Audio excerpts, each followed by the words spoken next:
Okay, going. Hello, my name is Abraham Potter, and today I will be discussing the current and potential energy sources. I'm sure many of you have used electricity in your homes before. Well, the electricity has to come from somewhere, and today I will be talking about the sources of that electricity. I will be talking about renewable energy sources, non-renewable energy sources, as well as potential energy sources for the future. So firstly, I will be talking about wind energy. So the pros of wind energy are that it is cheap to produce and that it provides over 6% of the nation's power as of right now. However, it is very inconsistent, and that is one of the cons of wind energy. Solar power. Solar power is like wind power in that it provides a good percentage of the nation's power, but it is also expensive and also inconsistent because the sun's not always shining.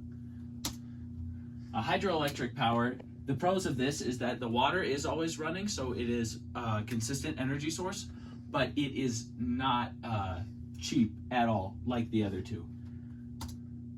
And that's it for the renewable energy sources. And obviously the biggest pro to all of them is that they are clean for the environment and cause no apparent damage to the atmosphere or the oceans or anything like that. But now we'll be getting into non-renewable resources, first of which is coal mining.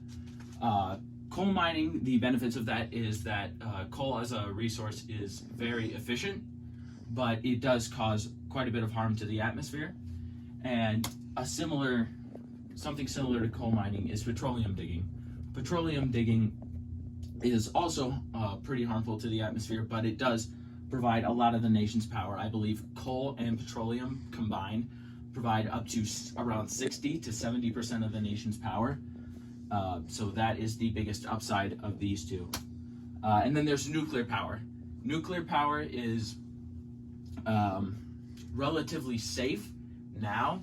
I know it didn't used to be, but it is now, and it is also does not produce a lot of waste. The biggest downside to this, however, is the waste is very radioactive, and it stays that way for years upon years, and we have not found a proper way to get rid of that waste yet. And I believe that is all for the non-renewable energy sources. Right now, I will move on to the potential energy sources for the future. One of the, actually, I forgot about fracking. The biggest benefit to fracking is that it does not cause it. Oh, shit. I'm so sorry. I'm so sorry.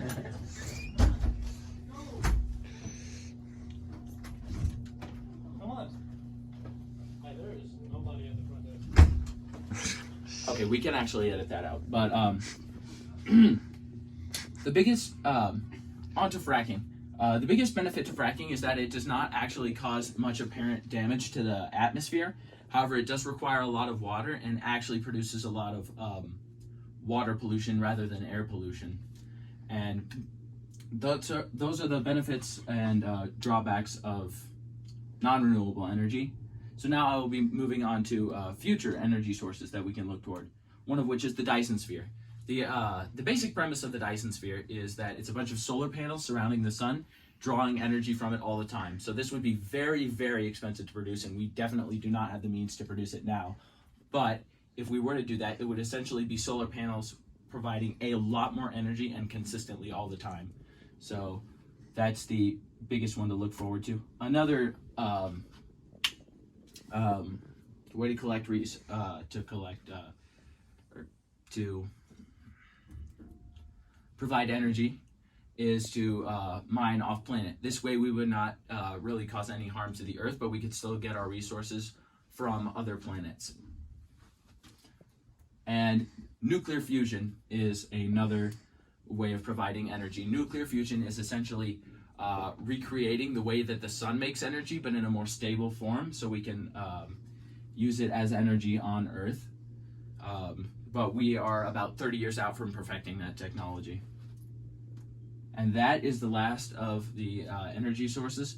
I hope you all had learned a lot about the renewable, non-renewable, and future energy sources today, and I hope you're able to apply it to your lives. Clap, applaud. Yay. That was good.